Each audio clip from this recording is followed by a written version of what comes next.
शुरू अल्लाह का नाम लेकर जो बड़ा मेहरबान निहायत रहम वाला है। हामीम। इस किताब का उतारा जाना अल्लाह की तरफ से है जो जबरदस्त है, दाना है, जो गुनाह बख्शने वाला और तौबा कबूल करने वाला, सख्त अजाब देने वाला है, साहिब करम है। उसके सिवा कोई माबूद नहीं, उसी की तरफ लौट कर जाना है। अल्लाह की आयतों में वही लोग झगड़ते हैं जो काफिर हैं, तो इन लोगों का शहरों में चलना फिरना तुम्हें धोखे में न डाल दे। इनसे पहले नूह की कौम और उनके बाद और उम्मतों ने भी पैगंबरों की तकजीब की, और हर उम्मत ने अपने पैगंबर के बारे में यही कस्द किया कि उसको पकड़ लें और बेहुदा शुबहात से झगड़ते रहे कि उससे हक को जायल कर दें, तो मैंने उनको पकड़ लिया। सो देख लो मेरा अजाब कैसा हुआ। और इसी तरह काफिरों के बारे में भी तुम्हारे परवरदिगार की बात पूरी हो चुकी है कि वो अहले दोज़ख हैं। जो लोग अर्श को उठाए हुए और जो उसके गिर्दा गिर्द हल्का बांधे हुए हैं, यानी फरिश्ते, वो अपने परवरदिगार की तारीफ के साथ तस्बीह करते रहते हैं और उस पर ईमान रखते हैं, और मोमिनों के लिए बख्शिश मांगते रहते हैं कि ऐ हमारे परवरदिगार, तेरी रहमत और तेरा इल्म हर चीज को समोए हुए है। तो जिन लोगों ने तौबा की और तेरे रस्ते पर चले, उनको बख्श दे और दोज़ख के अजाब से बचा ले। ऐ हमारे परवरदिगार, उनको हमेशा रहने की बहिश्तों में दाखिल कर जिनका तूने उनसे वादा किया है, और जो जो उनके बाप दादों और उनकी बीवियों और उनकी औलाद में से नेक हों, उनको भी। बेशक तू गालिब है, हिकमत वाला है। और उनको बुरी हालतों से बचाए रखियो, और जिसको तू उस रोज बुरी हालतों से बचा लेगा, तो तूने बेशक उस पर मेहरबानी फरमाई, और यही बड़ी कामयाबी है।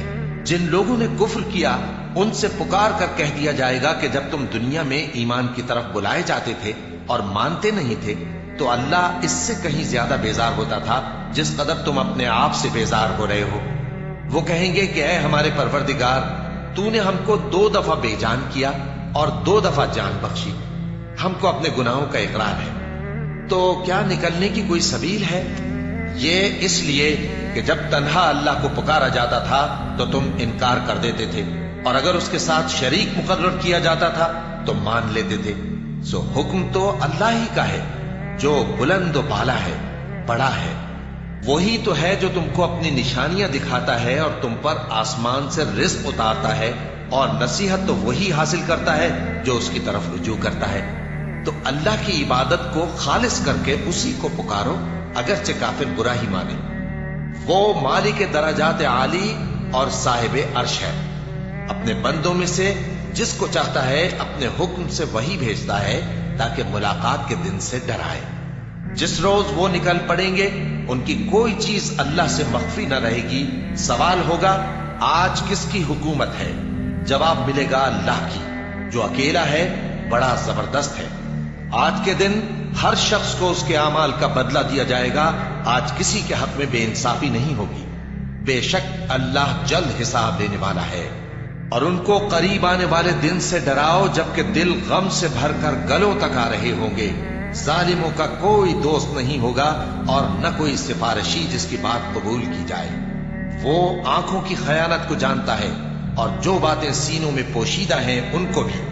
और अल्लाह सच्चाई के साथ फैसला फरमाता है, और जिनको ये लोग पुकारते हैं वो कुछ भी फैसला नहीं कर सकते। बेशक अल्लाह सुनने वाला है, देखने वाला है। क्या इन्होंने जमीन में सैर नहीं की ताकि देख लेते कि जो लोग इनसे पहले थे उनका अंजाम कैसा हुआ? वो इनसे जोर और जमीन में निशानात बनाने के लिहाज से कहीं बढ़कर थे, तो अल्लाह ने उनको उनके गुनाहों के सबब पकड़ लिया, और उनको अल्लाह के अजाब से कोई भी बचाने वाला न था। ये इसलिए कि उनके पास पैगंबर खुली दलीलें लाते थे, तो वो कुफ्र करते थे। सो अल्लाह ने उनको पकड़ लिया। बेशक वो साहिब कुव्वत है, सख्त अजाब देने वाला है।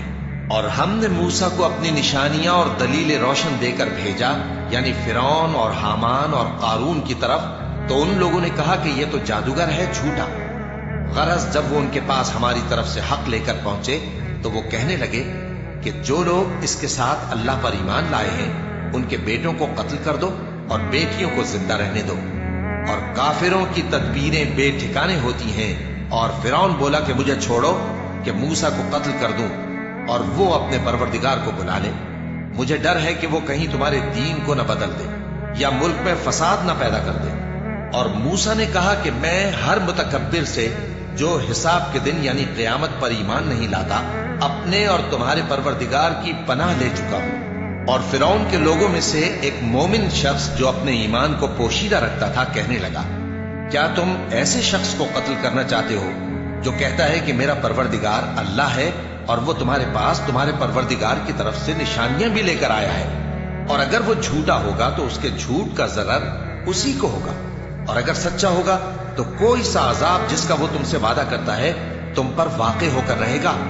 बेशक अल्लाह उस शख्स को हिदायत नहीं देता जो हद से गुजरने वाला है, बड़ा झूठा है। ए कौम, आज तुम्हारी ही हुकूमत है और तुम ही मुल्क में गालिब हो, लेकिन अगर हम पर अल्लाह का अजाब आ गया तो उसके दूर करने के लिए हमारी मदद कौन करेगा? फिरौन ने कहा कि मैं तुम्हें वही बात सुझाता हूं जो मुझे सूझी है और वही राह बताता हूं जिसमें भलाई है। तो जो मोमिन था वो कहने लगा कि ए कौम, मुझे तुम्हारी निस्बत खौफ है कि तुम पर दूसरी उम्मतों की तरह के दिन का अजाब आ जाए, जैसे नूह की कौम और आद और समूद और जो लोग उनके बाद आए हैं उनके हाल की तरह तुम्हारा हाल ना हो जाए। और अल्लाह तो बंदों पर जुल्म करना नहीं चाहता। और ए कौम, मुझे तुम्हारी निस्बत पुकार के दिन यानी रोजे क़यामत का खौफ है, जिस दिन तुम पीठ फेर कर क़यामत के मैदान से भागोगे। उस दिन तुमको कोई अज़ाब इलाही से बचाने वाला ना होगा, और जिस शख्स को अल्लाह गुमराह रहने दे उसको कोई हिदायत देने वाला नहीं। और पहले यूसुफ भी तुम्हारे पास खुली बातें लेकर आए थे, तो जो वो लाए थे उसकी तरफ से तुम बराबर शक ही में रहे, यहां तक कि जब वो वफात पा गए तो तुम कहने लगे कि अल्लाह उनके बाद कभी कोई पैगंबर नहीं भेजेगा। इसी तरह अल्लाह उस शख्स को गुमराह रहने देता है जो हद से निकल जाने वाला, शक करने वाला हो। जो लोग बगैर इसके कि उनके पास कोई दलील आई हो अल्लाह की आयतों में झगड़ते हैं, अल्लाह के नजदीक और मोमिनों के नजदीक झगड़ा सख्त नापसंद है। इसी तरह अल्लाह हर मुतकब्बिर सरकश के दिल पर मोहर लगा देता है। और फिरौन ने कहा कि हामान, मेरे लिए एक महल बनाओ ताकि मैं उस पर चढ़कर रस्तों पर पहुंच जाऊं, यानी आसमान के रस्तों पर, फिर मूसा के माबूद को झांक कर देख लूं, और मैं तो उसे झूठा समझता हूं। और इसी तरह फिरौन को उसके आमाल बद अच्छे मालूम होते थे और वो रस्ते से रोक दिया गया था।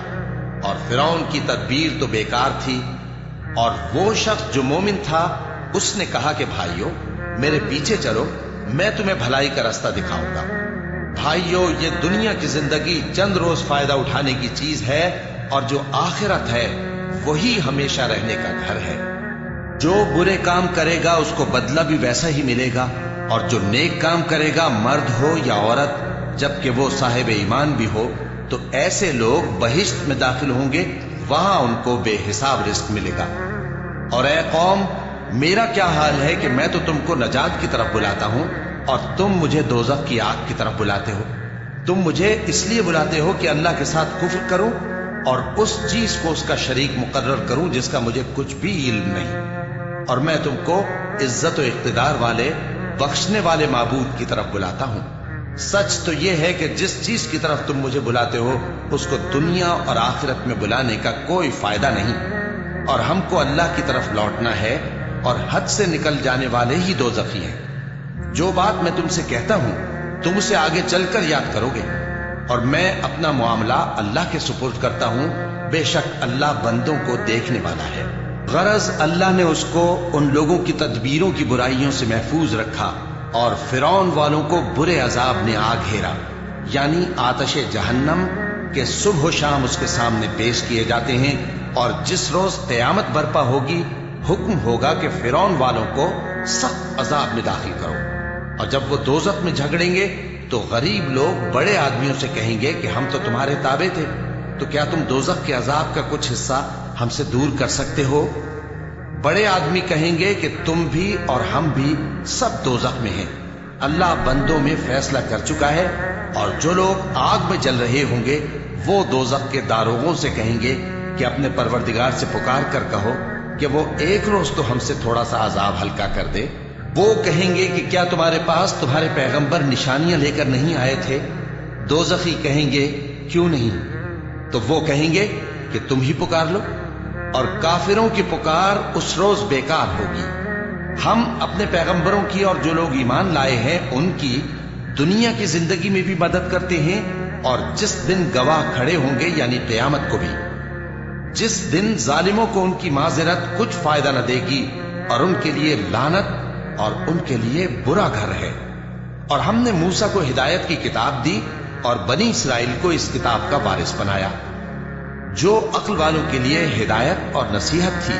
لہذا صبر کرو، بے شک اللہ کا وعدہ سچا ہے، اور اپنی کوتاہی کے لیے معافی مانگو، اور صبح و شام اپنے پروردگار کی تعریف کے ساتھ تسبیح کرتے رہو۔ جو لوگ بغیر کسی دلیل کے جو ان کے پاس آئی ہو اللہ کی آیتوں میں جھگڑتے ہیں، ان کے دلوں میں اور کچھ نہیں، ایسی بڑائی ہے جس کو وہ پہنچنے والے نہیں۔ تو اللہ کی پناہ مانگو، بے شک وہ سننے والا ہے، دیکھنے والا ہے۔ آسمانوں اور زمین کا پیدا کرنا لوگوں کے پیدا کرنے کی نسبت بڑا کام ہے، لیکن اکثر لوگ نہیں جانتے۔ اور اندھا اور آنکھ والا برابر نہیں، اور نہ ایمان لانے والے نیکوکار اور نہ بدکار برابر ہیں۔ حقیقت یہ ہے کہ تم بہت کم غور کرتے ہو۔ قیامت تو آنے والی ہے، اس کے آنے میں کچھ شک نہیں، لیکن اکثر لوگ ایمان نہیں رکھتے۔ اور تمہارے پروردگار نے فرمایا ہے کہ تم مجھ سے دعا کرو، میں تمہاری دعا قبول کروں گا۔ جو لوگ میری عبادت سے ازراہ تکبر کتراتے ہیں، ان قریب جہنم میں ذلیل ہو کر داخل ہوں گے۔ اللہ ہی تو ہے جس نے تمہارے لیے رات بنائی کہ اس میں آرام کرو، اور دن کو روشن بنایا کہ اس میں کام کرو۔ بے شک اللہ لوگوں پر فضل کرنے والا ہے، لیکن اکثر لوگ شکر نہیں کرتے۔ یہی اللہ تمہارا پروردگار ہے جو ہر چیز کا پیدا کرنے والا ہے، اس کے سوا کوئی معبود نہیں، پھر تم کہاں سے بھٹکائے جاتے ہو؟ اسی طرح وہ لوگ بھٹکائے جاتے تھے جو اللہ کی آیتوں سے انکار کرتے تھے۔ اللہ ہی تو ہے جس نے زمین کو تمہارے لیے ٹھہرنے کی جگہ اور آسمان کو چھت بنایا، اور تمہاری صورتیں بنائیں اور صورتیں بھی اچھی بنائیں، اور تمہیں پاکیزہ چیزیں کھانے کو دیں۔ یہی اللہ تمہارا پروردگار ہے، سو اللہ رب العالمین بہت ہی بابرکت ہے۔ وہی زندہ جاوید ہے، اس کے سوا کوئی عبادت کے لائق نہیں، تو اس کی عبادت کو خالص کر کے اسی کو پکارو۔ ہر طرح کی تعریف اللہ ہی کے لیے ہے جو تمام جہانوں کا پروردگار ہے۔ اے نبی کہہ دو کہ مجھے اس بات کی ممانعت کی گئی ہے کہ جن کو تم اللہ کے سوا پکارتے ہو ان کی پرستش کرو، اور میں ان کی پرستش کیسے کروں جبکہ میرے پاس میرے پروردگار کی طرف سے کھلی دلیلیں آ چکی ہیں، اور مجھ کو حکم یہ ہوا ہے کہ پروردگار عالم ہی کا فرما بردار رہوں۔ وہی تو ہے جس نے تم کو پہلے مٹی سے پیدا کیا، پھر نطفہ بنا کر، پھر لوتھڑا بنا کر، پھر تم کو بچہ بنا کر نکالتا ہے، پھر تم اپنی جوانی کو پہنچتے ہو، پھر بوڑھے ہو جاتے ہو، اور کوئی تم میں سے پہلے ہی مر جاتا ہے، اور آخر تم موت کے وقت مقرر تک پہنچ جاتے ہو، اور تاکہ تم سمجھو۔ وہی تو ہے جو زندگی اور موت دیتا ہے، پھر جب وہ کوئی کام کرنا یعنی کسی کو پیدا کرنا چاہتا ہے تو اس سے کہہ دیتا ہے کہ ہو جا، تو وہ ہو جاتا ہے۔ کیا تم نے ان لوگوں کو نہیں دیکھا جو اللہ کی آیتوں میں جھگڑتے ہیں؟ یہ کہاں سے پھیرے جاتی ہیں؟ جن لوگوں نے ہماری کتاب کو اور جو کچھ ہم نے پیغمبروں کو دے کر بھیجا اس کو جھٹلایا، وہ انقریب معلوم کر لیں گے، جبکہ ان کی گردنوں میں طوق اور زنجیریں ہوں گی، وہ گھسیٹے جائیں گے یعنی کھولتے ہوئے پانی میں، پھر آگ میں جھونک دیے جائیں گے۔ پھر ان سے کہا جائے گا کہ وہ کہاں ہیں جن کو تم اللہ کے شریک بناتے تھے یعنی غیر اللہ؟ کہیں گے وہ تو ہم سے جاتے رہے، بلکہ ہم تو پہلے کسی چیز کو پکارتے ہی نہیں تھے۔ اسی طرح اللہ کافروں کو گمراہ رہنے دیتا ہے، یہ اس کا بدلہ ہے کہ تم زمین میں ناحق خوش ہوا کرتے تھے، اور اس وجہ سے کہ اترایا کرتے تھے۔ اب جہنم کے دروازوں میں داخل ہو جاؤ، ہمیشہ اسی میں رہو گے، سو متکبروں کا کیا برا ٹھکانہ ہے۔ تو اے پیغمبر صبر کرو کہ اللہ کا وعدہ سچا ہے، پھر اگر ہم تمہیں اس عذاب میں سے کچھ دکھا دیں جس کا ہم ان سے وعدہ کرتے ہیں، یا ہم تمہیں وفات دے دیں، تو بہرحال ان کو تو ہماری ہی طرف لوٹ کر آنا ہے۔ اور ہم نے تم سے پہلے بہت سے پیغمبر بھیجے، ان میں کچھ تو ایسے ہیں جن کے حالات ہم نے تم سے بیان کر دیے ہیں، اور کچھ ایسے ہیں جن کے حالات بیان نہیں کیے۔ اور کسی پیغمبر کو اختیار نہ تھا کہ اللہ کے حکم کے بغیر کوئی نشانی لائے۔ پھر جب اللہ کا حکم آ پہنچا تو انصاف کے ساتھ فیصلہ کر دیا گیا، اور تبھی اہل باطل نقصان میں پڑ گئے۔ اللہ ہی تو ہے جس نے تمہارے لیے چوپائے بنائے تاکہ ان میں سے بعض پر تم سوار ہو اور بعض کو تم کھاتے ہو، اور تمہارے لیے ان میں اور بھی فائدے ہیں، اور اس لیے بھی کہ اگر کہیں جانے کی تمہارے دلوں میں خواہش ہو تو ان پر چڑھ کر وہاں پہنچ جاؤ، اور ان پر اور کشتیوں پر تم سوار ہوتے ہو، اور وہ تمہیں اپنی نشانیاں دکھاتا رہتا ہے، سو تم اللہ کی کن کن نشانیوں کو نہ مانو گے؟ کیا ان لوگوں نے زمین میں سیر نہیں کی تاکہ دیکھتے کہ جو لوگ ان سے پہلے تھے ان کا انجام کیسا ہوا؟ حالانکہ وہ ان سے کہیں زیادہ اور طاقتور اور زمین میں نشانات بنانے کے اعتبار سے بہت بڑھ کر تھے، تو جو کچھ وہ کرتے تھے وہ ان کے کچھ کام نہ آیا۔ اور جب ان کے پیغمبر ان کے پاس کھلی نشانیاں لے کر آئے تو جو علم اپنے خیال میں ان کے پاس تھا اس پر اترانے لگے، اور جس چیز سے تمسخر کیا کرتے تھے اس نے ان کو آ گھیرا۔ پھر جب انہوں نے ہمارا عذاب دیکھ لیا تو کہنے لگے کہ ہم ایک اللہ پر ایمان لائے، اور جس چیز کو ہم اس کا شریک بناتے تھے اس سے منکر ہو گئے۔ پھر جب وہ ہمارا عذاب دیکھ چکے اس وقت ان کے ایمان نے ان کو کچھ بھی فائدہ نہ دیا۔ یہ اللہ کی عادت ہے جو اس کے بندوں کے بارے میں چلی آتی ہے، اور وہاں کافر گھاٹے میں رہ گئے۔